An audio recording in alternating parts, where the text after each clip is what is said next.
be lonely no more. I didn't even put this on the list. Things I want to talk about. Oh, this shit's fucking up.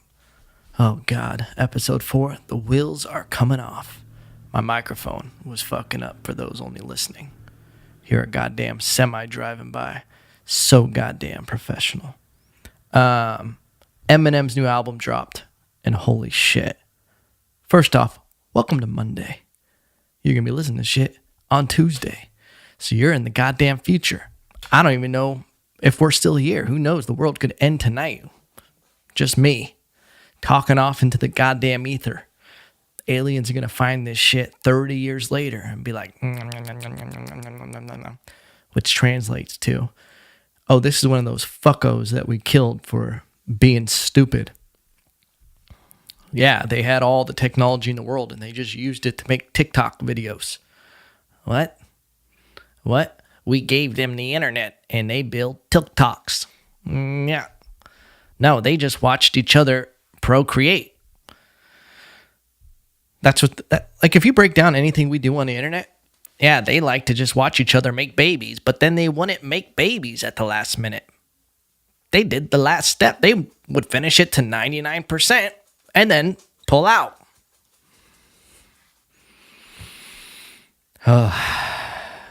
We're so weird if you break us down objectively, like what we do.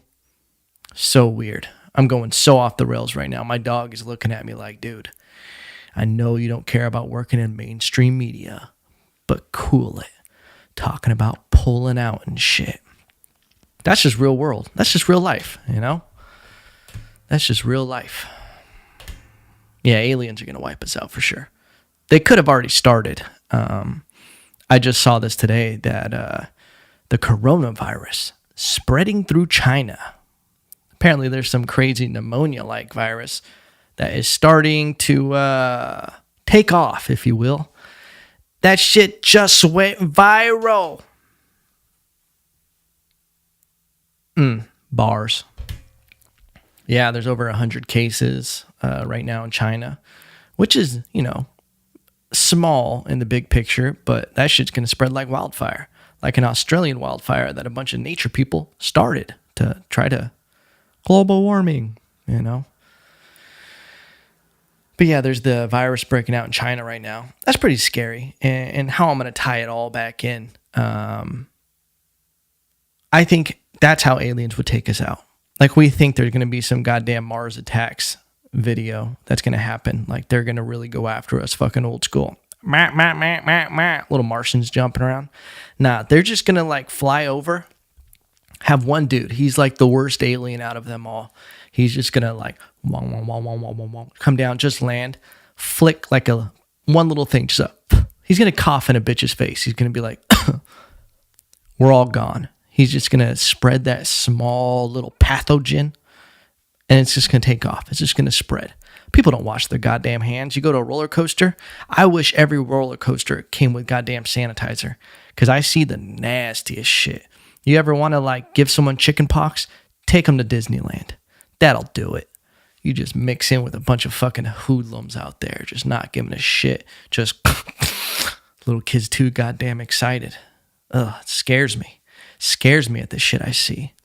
But I'm no better. I was just as bad when I was a little kid, you know? But that's how aliens would do it. They'd wipe us out so quick. That's actually my theory on how human life could potentially end. I think we're good if we separate onto different planets. Like if this whole Space Force thing, Space Force is kind of, you know, if that all takes off and we really become fucking Star Wars and we spread like that, I think we're good. I think if we can get through that and we can get on some other planets, we're good, you know, because then it's not going to be like this life-threatening, you know, sickness is going to spread throughout the galaxy, you know. May the force be with you. Yeah, that's what I think. But I think while we're still here on Earth, it's going to be a fucking cold. It's going to catch us all. It is. It could be this goddamn coronavirus. That's how, you know, I'm recording this on Monday, comes out Tuesday. We might not be here. I could have it already. Speaking of Space Force, I don't know if you saw that. I think it was Trump, he who must not be named, dropped the new Space Force uniforms. What? You went with camo? You thought that was a good idea? There was such an opportunity to get everybody back on your side. Listen, all these hipster millennials that are out here marching and shit, you put some fucking space designs on that shit, some starlight, have like a quote like, "We are all just stardust," and maybe like a horoscope on there or some shit, some Sagittarius, emblem on the side. They would have been all on board. They would have been like, well, the wall's not that bad if we're going to space, They could have done it in style. But no, you had such an opportunity and you just dropped the ball on this, man. Just camo. Camo only works in the environment it's meant for. So if you go with like some army green camo, it's not going to do you much good if the backdrop is stars. Stars, You could have put even little planets and comets and shit. It was such it makes me angry as a graphic designer person. It just hurts my heart because I'm like, dude, we had such an opportunity here. You're fired. You're fired, Trump. You're fired. Whoever designed that shit, call me. I will help you design the next one. Maybe I should design it and just send it out and see what Trump thinks about it. But don't shake his hand at a football game. Canceled. Rest in peace, Vince Vaughn. Oh, man, we fucking jumped all over the place in those first few minutes of this podcast. What was I getting at? Oh, I started off Eminem. Whoo, doggy. Eminem dropped a new album, surprise album. I don't know if you know this, but Eminem and myself have had a long-standing relationship since I was just a wee lad, from, having to listen to his album, like secretly. I had an unmarked Eminem show on the CD, meaning you couldn't, it didn't say what it was. And I would hide it in the disc of a bunch of blank CDs so no one would ever find it. And I would put that shit on at 11 p.m. when everybody else was asleep. And I'd just be laying in my bed, be like, bitch, I'm gonna kill you. I mean, you don't wanna fuck with Evan. Cause Evan, why? Is fucking homeschooled. What? Yeah, bars. It's amazing, Eminem's new album.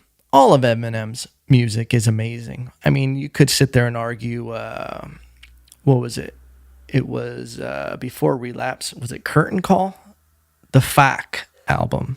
It wasn't necessarily bad to me. It was entertaining, but it wasn't his greatest work. If you were going to pick an album, I'd be like, okay, I'll give you that album, Curtain Call, I think it was. It got a little weird. I think that was at the height of his drug use, and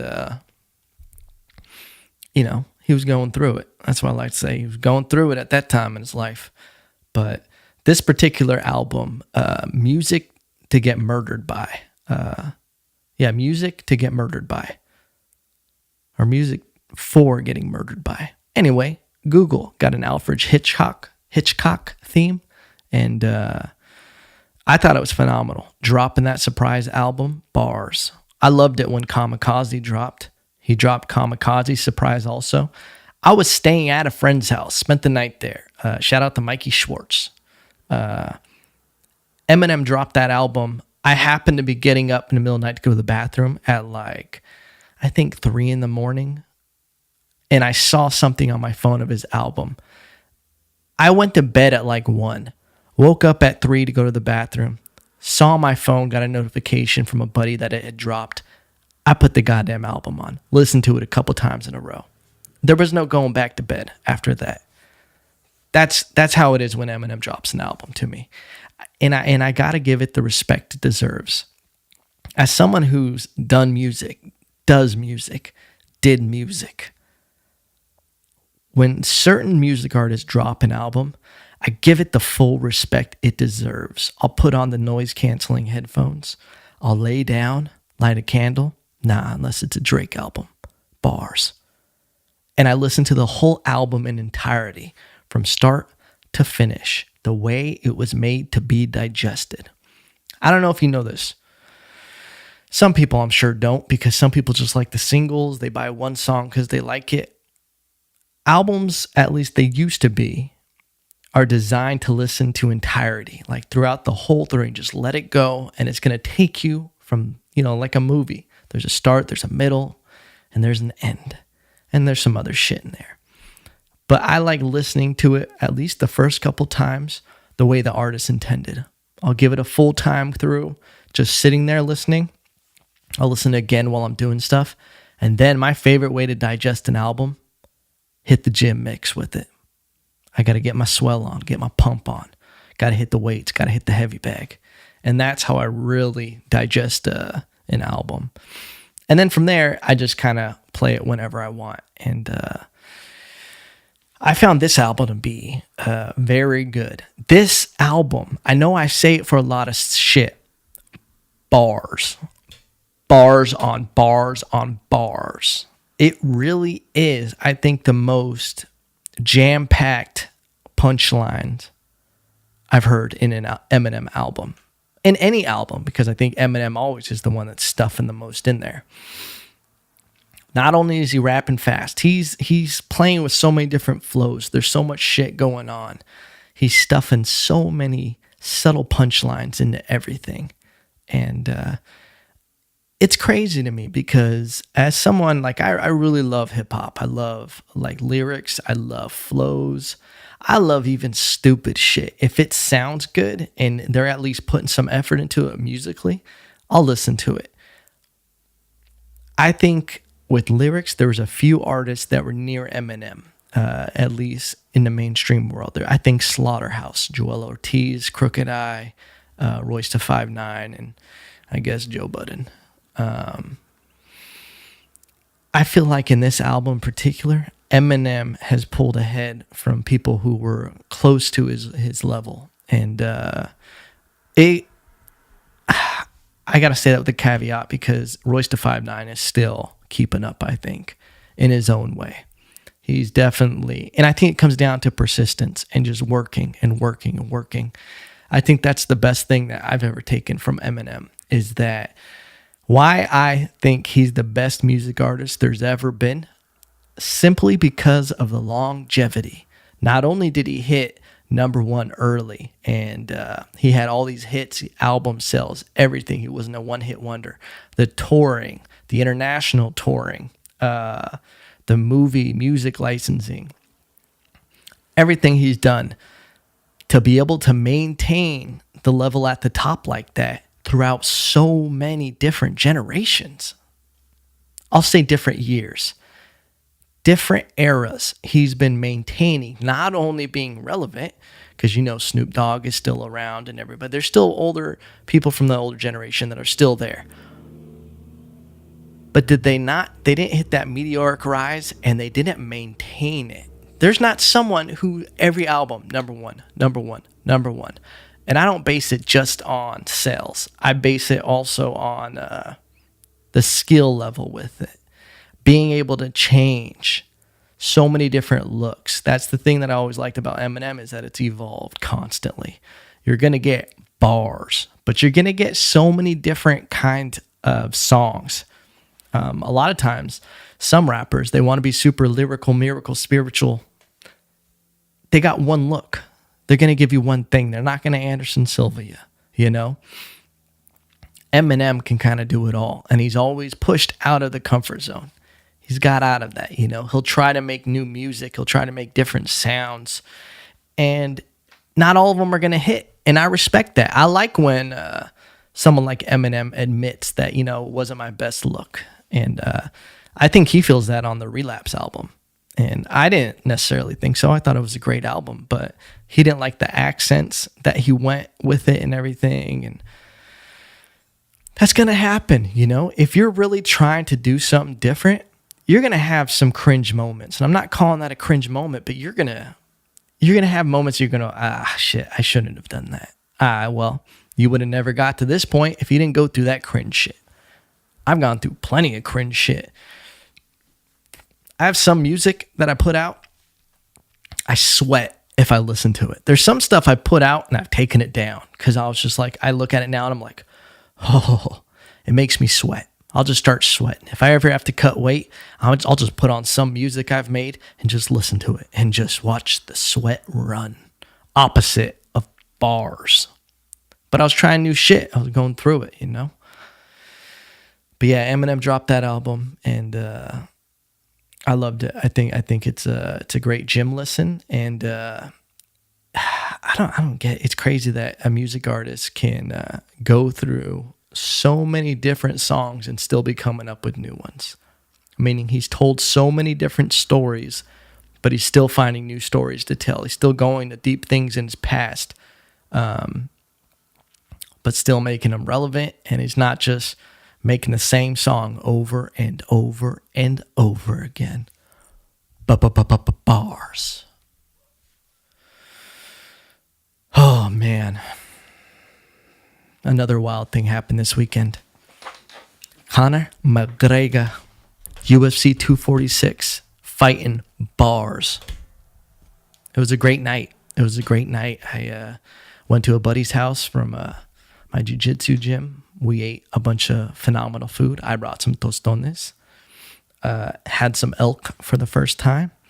Where I went, had a goddamn bobcat chilling in the living room. I was like, this thing is not street legal. I can't go to PetSmart and buy that pussy that you got there right now. I wouldn't dare grab that pussy. Goddamn wildcat. Some things are just built different. Also had seahorses. I don't know if those are street legal. Probably shouldn't be talking about them. Yeah, I made that all up. Yeah, that's what I'll say. But UFC 246, and obviously the main event, Conor McGregor versus Donald Cowboy Cerrone. I was interested in the Anthony Pettis fight. I knew it was going to be a very hard fight for him. Diego Ferreira, bars, jiu-jitsu, bars, arm, bars. I knew he was going to be very tough, and it's a bummer to see Anthony Pettis get tapped out, and it happens. It kind of wakes you up, just like when people go over to, I think it's One, is the Japanese organization. You see that there's all these other murderers out there that you just don't know about. That they just, since they're not in the UFC, you just don't know about them. But there's a lot of people hiding even in that top 10 division, top 15 division of the UFC that are monsters, just lurking in the dark, waiting for their chance to get one of these high-profile fighters like Anthony Pettis. Hashtag Wheaties box, you know? Showtime. But no matter what happens with Anthony Pettis, he's huge milestones in his career, and he's got things that he will be proud of for the rest of his life, you know, and his kid's life. And just seeing someone come from nothing and to create a life for themselves like that is a beautiful thing. And I always respect anyone that goes after it like that. So Anthony Pettis, as a half Puerto Rican to another half Puerto Rican, te amo. Te amo, papi. Some people get weirded out by that when Puerto Ricans start calling each other papi. Listen, when I lived in Puerto Rico, I was weirded out the first few times too. When dudes be like, oye, papi, ven aquí. And I'd be like, hey, papi, estoy bien aquí. No quiero eso. And you just come to find out that, like, in Puerto Rico, calling another dude papi is just like calling him brother or boy. Yo, that's my boy. Yo, that's my papi. You didn't really say that's my papi. Girls would. Hashtag giggity. But yeah, the papi thing. I grew up actually calling my dad papi. That was just our thing. But now that I'm a grown-ass man, pops. He's definitely a pops, you know? Some people have a dad, have a father. Pops. He's the epitome of a pops, you know? He's just not impressed with a lot. You start trying to get him going about something in Hollywood, he could give two shits. He doesn't care about anything other than family, food, coffee, and maybe a good movie every now and then. That's all that man cares about. And you know what? Good. The man likes working hard, having some good food. He always, the thing that I grew up listening to live good is to eat good. Bars, pops. The UFC 246, the co-main event. I always love watching Holly Holm fight. I think she's an amazing athlete, obviously a very skilled fighter. It was a rematch of a split decision. So I knew that it might not possibly be the most exciting fight because they're very evenly matched. A lot of times when you get an evenly matched fight, it can be boring. It can be boring because a lot of times you're canceling each other out and you can't separate as much. You have to grapple. You kind of have to hold because you only want to put yourself at the advantage. So you're not going to allow them to do the things that they're good at, but it might not allow you to do the things you're good at as much. So you really have to pick your shots and control. That's what Holly Holm did. Some people were like, she's not fighting. And it's like, no, she's winning. She's winning. And when you get to that level, the wins are so crucial. Like, that's what's crazy. And I'll move it into this. So obviously Holly Holm won. And it's because the pressure. I think when wins matter so much, it can make people fight different.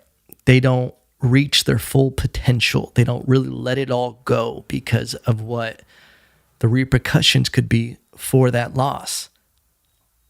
We didn't see that in the main event. We saw Conor McGregor run across the ring cage and throw the meanest left hand. He with the worst intentions. And he missed, but he caught Donald Cowboy Cerrone with his hip on his head. It was, I don't know if that rocked him at all, but it was a hard hit to the head.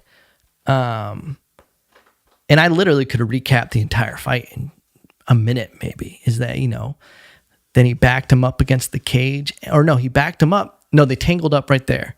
And he started throwing these crazy shoulder shrugs. Just bah, bah, bah, bah. Shoulder shrug, shoulder shrug. And apparently he fucked up Donald's eye off of that. Then they separate. Donald throws one of his signature head kicks. Conor blocks it. Boom. Comes back with a pinpoint, accurate head kick of his own. Bah. Right on the chin. Rocks Cerrone. Then he followed up with punches, dropped him, and finished the fight on the floor. Shout out to Herb Dean for letting the fight go as long as it did. There was a few options to stop it earlier, But I think Herb Dean, knowing the magnitude of this fight, was like, I have to give Donald every opportunity to defend himself. You can't jump in there and stop it early, even when you want to. But he let it go. He let Donald. He gave him the respect to let him try to come back, and it just wasn't happening. Conor McGregor is just that good. And I had a feeling it was going to go down like that. I think if you listen to the last podcast, I talked about how I really thought stylistically it was just in Conor's favor. I thought he was going to land a left hand. I'll be honest, I didn't think there was going to be a head kick. I thought he was going to throw some left hands, and I didn't think it was going to get a knockout with the left hand. In particular, I thought he was going to throw the left hand, set up the uppercut. When Donald starts covering up, come up the middle, get him thinking. Man, it was pretty crazy. Some people were mad that it was over that fast. I can see that argument. You want to see a fight, but if you care about both fighters, that was the best case scenario. Go in there, hit. Cowboy got hit a little bit. Bam, bam, bam. Leave with a pocket full of cash. Best case scenario for Donald. Really was. I think it would have gone that way no matter what. Even if somehow he got back up, boom, could have got caught again. Went back down. Could have got back up, boom. All that brain damage. The brain damage starts adding up after you get dropped once. That's why actually boxing is more dangerous than MMA, is because there's a standing 8 count. You don't get finished on the floor. A lot of times you get dropped in boxing. They give you 8 seconds or 10 seconds. Yeah, 10 seconds. The standing 8 counts different. They'll give you 10 seconds to recover. And you can go out there, you get rocked again, dropped again. You'll have more chances. Usually it's 3 times. If you get knocked down 3 times in the round, they'll stop it after the 3rd time. But that's not good for your brain. You let that happen, your brain gonna have a bad time. So in this particular situation, I'm happy that it went down like that. It was quick. It was easy. Conor didn't get hurt. Cowboy got hurt a little bit, but this is the fight game. But for how much money he just made, it's beautiful. I love seeing that. I get inspired by that shit. When I see someone, they reach the peak of their sport, they've put in all that work, and they get the payoff. They get that big fight that sets them. And I think perhaps Cowboy was already set, but this is definitely, I think, the nail in the coffin for his career in the sense of getting paid, that now he could ride off into the sunset like the cowboy he is. Cowboy's going to be fine too. I think this is best case scenario. I've said that so many times, but yeah. And it's a beautiful thing. I love seeing this kind of fight. When the build up, it's nice. I never have been like, it's entertaining when there's bad blood. But I love seeing this side of martial arts where they respect each other so much. You see them after the fight, and the way he ran over to Cowboy, he hugged him, he gave him a kiss. I don't think there was tongue. And like consoles him, and there's such mutual respect. I hate when you see someone get knocked out and they're both should be respected fighters and they're cussing at them and they're flipping them off and they're all pissed, and I'm like, come on, man, that's not right. Hashtag Ronda Rousey. She wouldn't shake some girl's hands after fights and shit. Gotta let it go. Gotta be bigger than the sport. That's the ego. Yeah, I think when you lose or when you win, you got like Conor said, when he lost, you got to be humble in victory and in defeat. That's some of the biggest life lessons I've taken from it when I see, my favorite all-time after-fight loss was Dominic Cruz. There's a video of him, and I'll put the link in the profile maybe. Sometimes I get lazy. Dominic Cruz post-fight conference after he lost to Cody Garbrandt. He handled it like such a man, didn't make excuses, was so objective, and really broke down everything he did wrong and made no excuses and was so humble and just had such a good way of handling the loss where he didn't dwell on it too much, And I get inspired by that. Because I'm reading this book right now. I like to read books. The one I'm reading in particular right now it's called The Champion's Mind, and it's all about sports psychology. And I use it for not only, I compete in jiu-jitsu, I use it for that, but I also use it for life and for stand-up, doing stand-up comedy. And it's a way of just giving myself a little bit of edge. I think everything comes down to mentality and not letting the losses get to your heart and not letting the wins get to your head. I have a good show or I roll good at jiu-jitsu. I'm happy. I'm happy because I did good, but I don't go, the next time I do stand-up, I don't need to work like blah, blah, blah, because I got this. When everybody's coming up to you after a show and they're like, oh, that was hilarious. That was great. Thank you. Blah, blah, blah. I'm very objective with it. And I know that this is a process and this is just one thing I did good. I got to move on to the next thing. I got to, take what I did good and I got to move forward, try to make it better. Same thing with the losses. When I do bad, I bomb. I try not to torture myself too much with it. Sometimes I won't really do it with jiu-jitsu, really. Obviously, I'm competitive, but I've kind of grown past that point where I have any ego attached to the gym, what's happening there. And if someone taps me out or if they do something great, I don't care. I have to let it go and look at it objective, and I have to try to get better. That's all I care about. If someone taps me out, I'm not going to be mad, nothing like that. Great for you. You're a great training partner. You just taught me a lesson, and I'm going to learn from it, and I'm going to try to get better.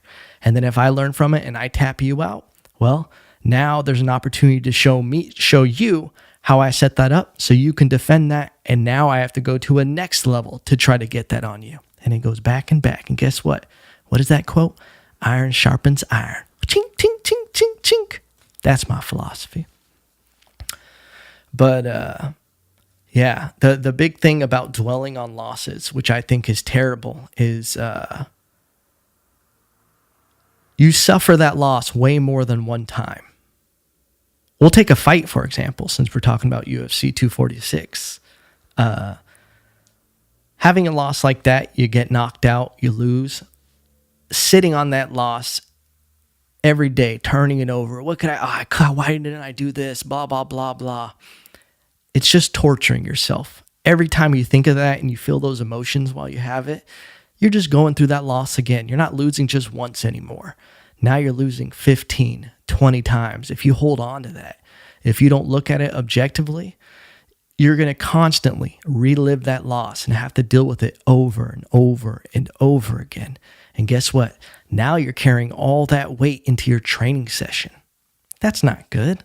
That's not going to help you get better at anything in life, anything you're trying to do. I think if you take the quote from the book that I'm reading, don't take your losses to the next play.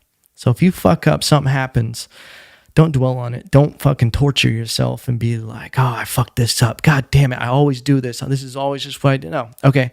Reassess. How can I not let that shit happen again? Okay. Now we know what we have to do to fix it. Let's move on to the next point. You don't throw the baby out with the bathwater, Bars. But, yeah, I really liked seeing that kind of respect, and even seeing Cowboy's mom or grandma in there hugging Conor McGregor after. That's beautiful to me, because it's just so much respect. I get off on respect. It makes my willy tingle, when people respect each other. I don't know why, but yeah, I hate when I see bad blood. And when you just see family members like that who can respect the other person who's on the journey as well. Because something like fighting, especially, there is no Conor McGregor without a Cowboy. If there's no opponents for him to fight, there's no one helping him achieve his goals, So I think when you look at it like everybody is another version of yourself on the same journey, you kind of respect them, the struggles, the wins, the losses, the sacrifice that they make. You know it, so you respect it, whether you guys have a fight or not. But I'll say this, hey, grandma, maybe at least my grandma, wait a little bit until you just start hugging the person who just knocked me out. Might get, I might. Yeah, you're not getting a Christmas present, grandma. That quick, you're just over there hugging the other man. Come on, Grams, you got my back a little bit, right? I'm just kidding. It was beautiful. Oh, man. Sometimes you go too long without a UFC fight. Like, if you're me, someone who really loves watching it, I'm just like, I get cabin fever. I'm like, when's the next UFC on? What the hell? I'll start watching weird shit. I'll start watching World Star Hip Hop highlights and shit. Like, I need my fix. There's no technique in this shit. I was watching season 1 Dexter a couple weeks ago, and he threw on the fucking worst rear naked choke, and that shit hurt my soul. I almost got up and went no, and walked away and be like, I'm done with this show.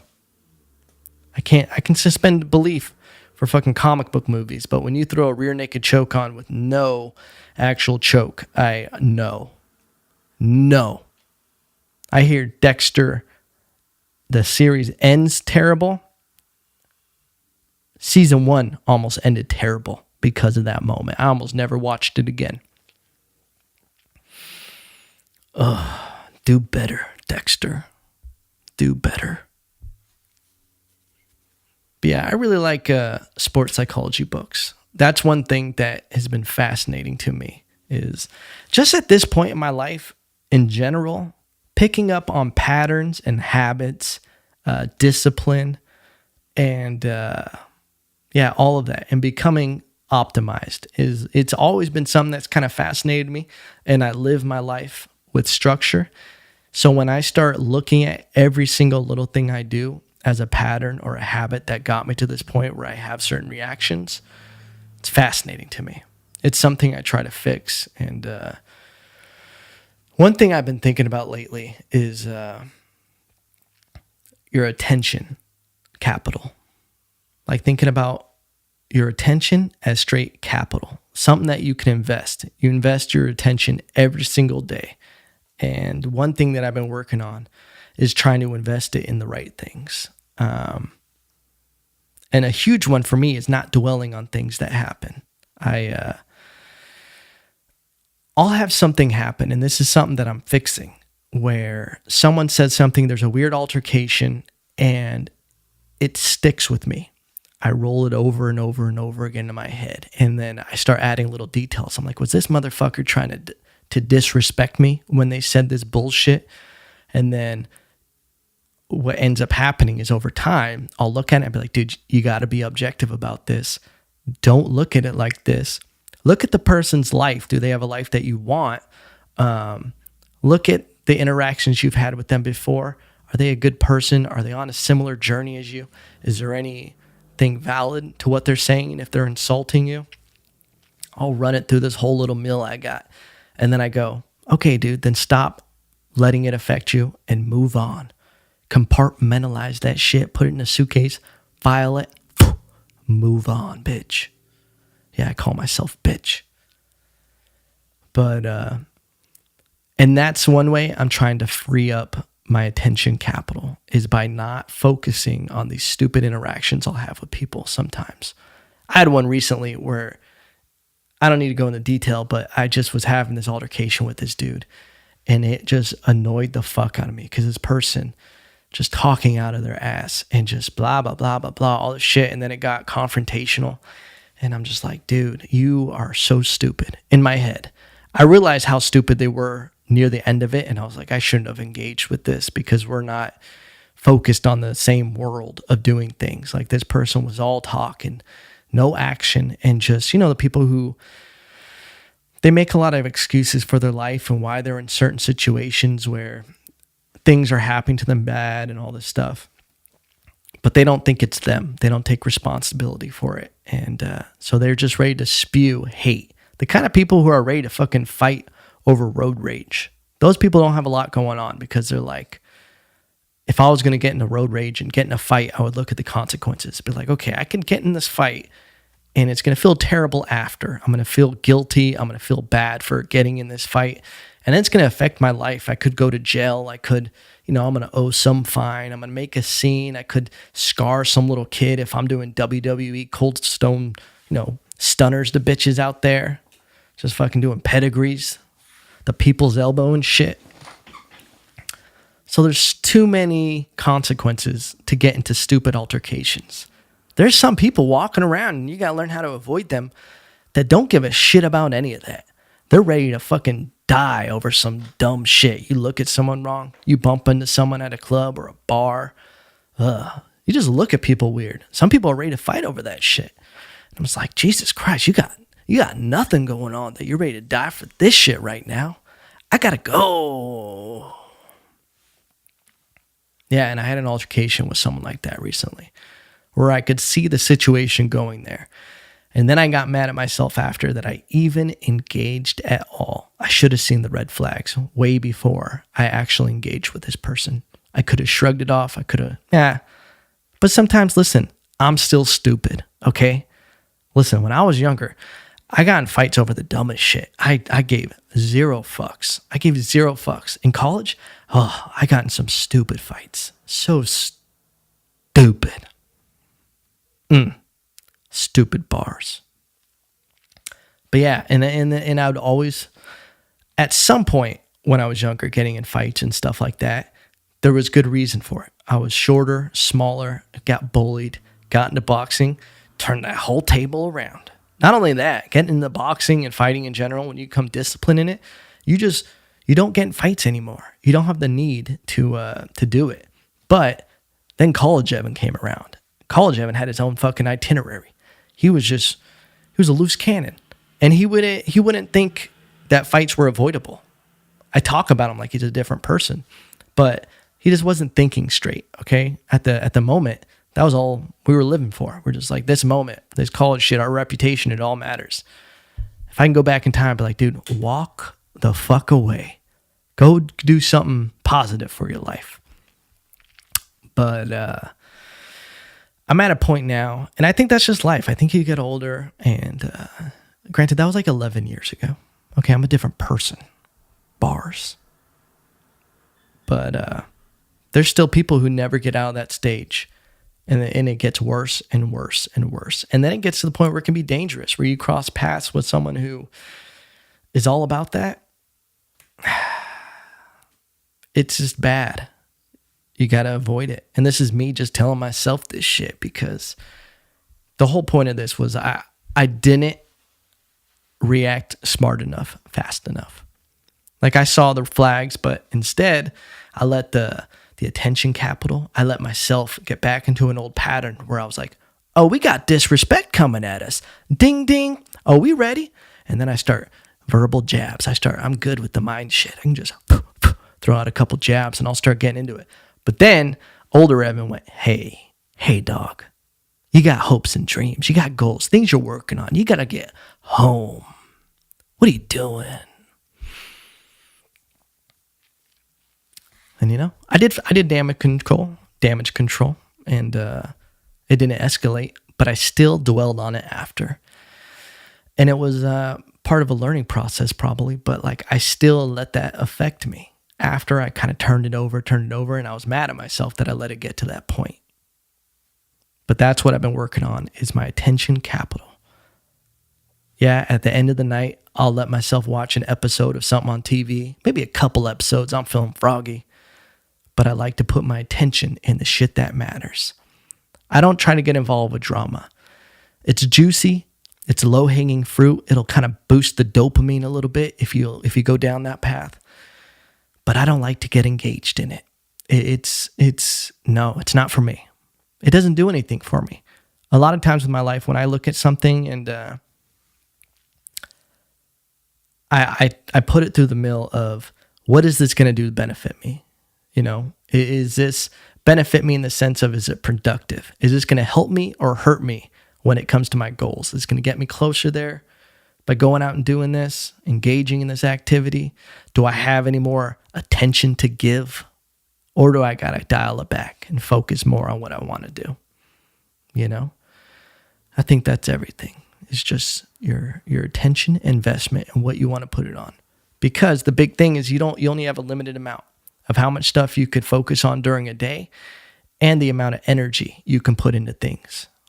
I think thoughts are a big thing in the sense of spending energy. When you let that little voice run around in your head and you let it dwell on shit that doesn't matter, or it kind of feeds the ego in a good or bad way. Oh, this motherfucker was disrespecting me. You know what? Fuck these people. You know what? They think they can blah, blah, blah, blah. And you start going through that shit. Nah, it's just going to hurt you. Not going to do anything good for you. Dropping knowledge. Bars. And maybe you got this shit all figured out, but I don't. I'm still working on myself. Hashtag 2020. New year, new me. Bars. Bars, bars, bars. All day. One thing that does bug me, though, is some people get a wild New Year's resolution. They go all crazy. New diet, new me, all of that. Start waking up at 4 a.m. Listen, if you post on social media that you wake up at 4 a.m. and you're not Jocko, the fuck out of my face. I don't care if you're waking up at 4 a.m. Because you know what those people who wake up at 4 a.m. never say? That they go to bed before the street lights turn on. Okay? I'm still planning my night like Dracula when the street lamps are coming on. You're fucking counting sheep. Want to pretend you're fucking out there on the grind. The grind don't stop when the sun goes down. What are you, a fucking caveman?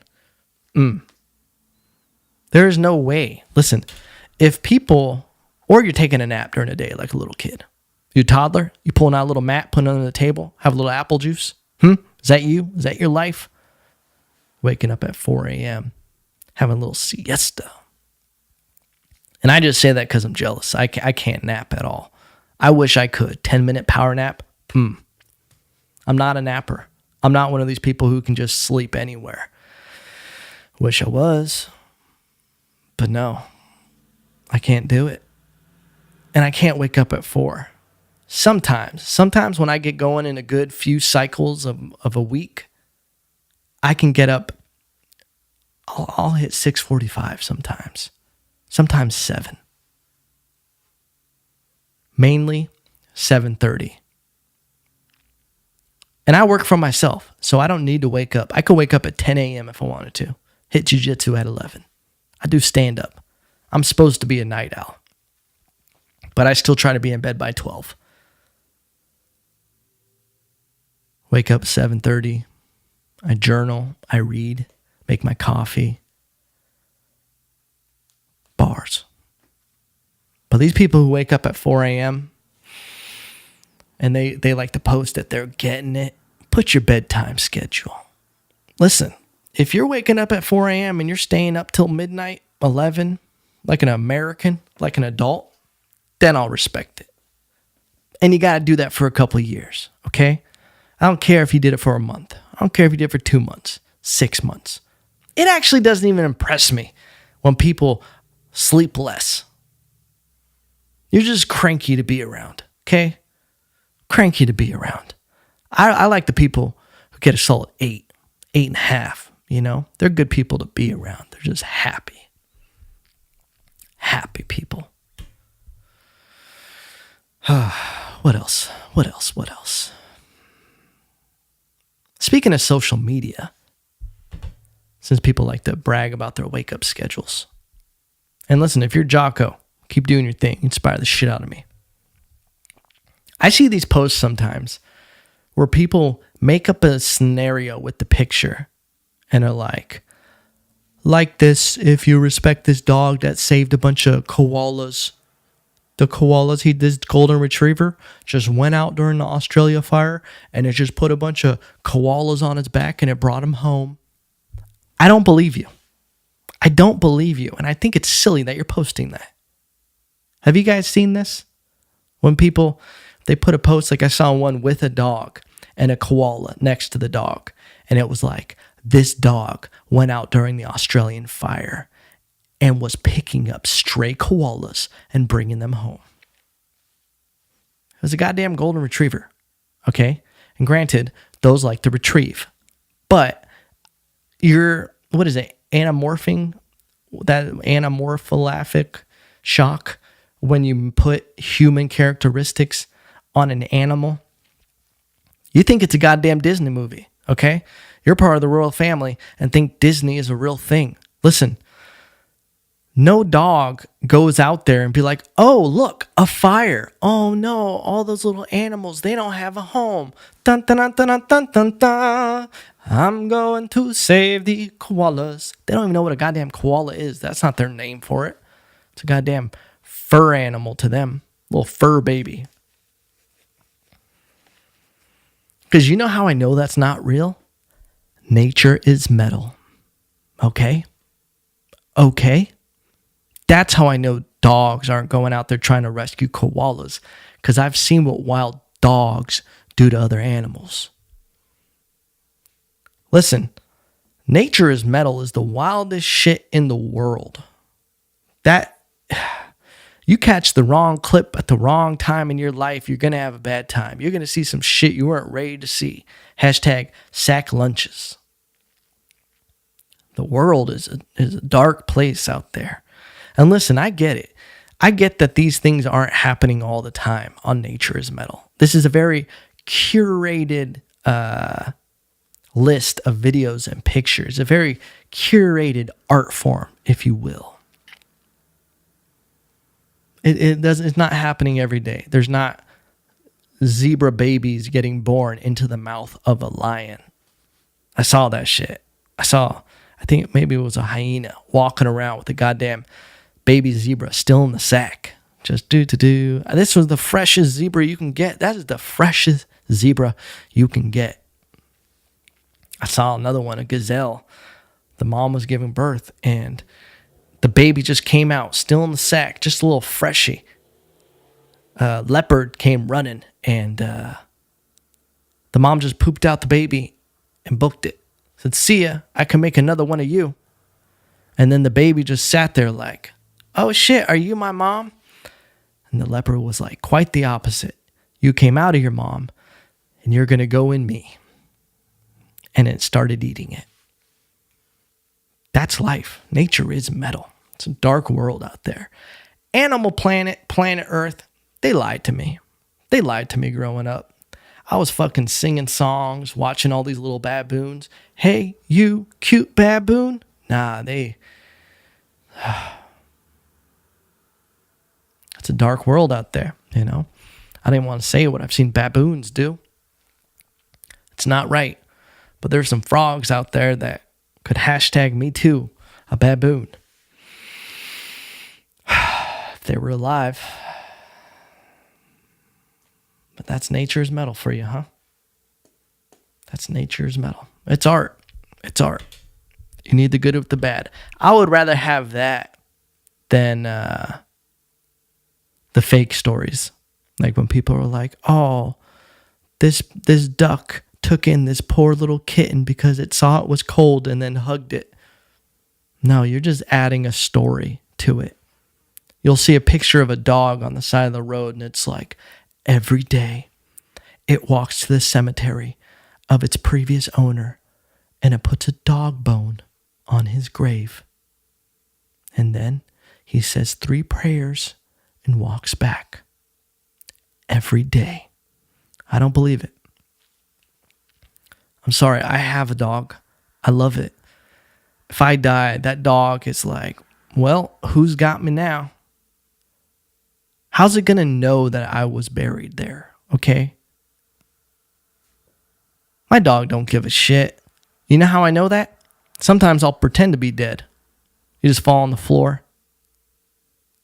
Pretend you're dead. Dog comes up, sniffs you. Doesn't give a shit. It's like, well, fuck. Who's going to feed me? But here's the thing.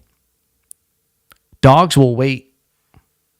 And some of them will actually starve to death before, if the owner dies and there's like an elderly person, like they can't feed themselves. Some dogs will starve to death. They'll try to break out. Cats will eat the fuck out of you if you die. They'll start with your face. And listen, they won't even wait till they're starving. Same day, they need a snack. They're like, you ever been like, I could eat. I'll just have a couple chips. That's what a cat does. Doesn't give a shit. It's not hungry. Doesn't need it. But it's like, I'll just take a bite off her face. She hasn't moved in a while. I think sometimes cats are even trying to kill you in the middle of the night. I see pictures of people who like, they wake up and their cat's just sitting on their face in the middle of the night, just trying to fucking suffocate them. Cats aren't your friend. Cats don't give a shit. I never get it why people like cats. My sister had a cat growing up. It peed on all my shit. They're just assholes. Everybody knows it.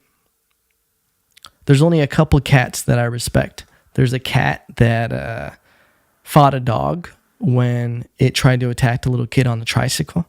And then there's some cats that fucking backed up a bunch of coyotes. Bars. I respect that cat. Yeah, but seeing a bobcat this weekend was pretty sick. It had to be mixed with something because it was pretty small, but it looked exactly like one. Shit was not street legal. But whether or not, ladies and gentlemen, I just want to tell you I love you. I don't have podcast sponsors yet.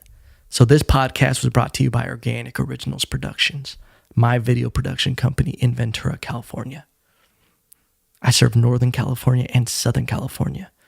And if you pay the price, I'll fly to Dubai. I don't give a shit. I'll film whatever you want me to film. Just give me some gold bars.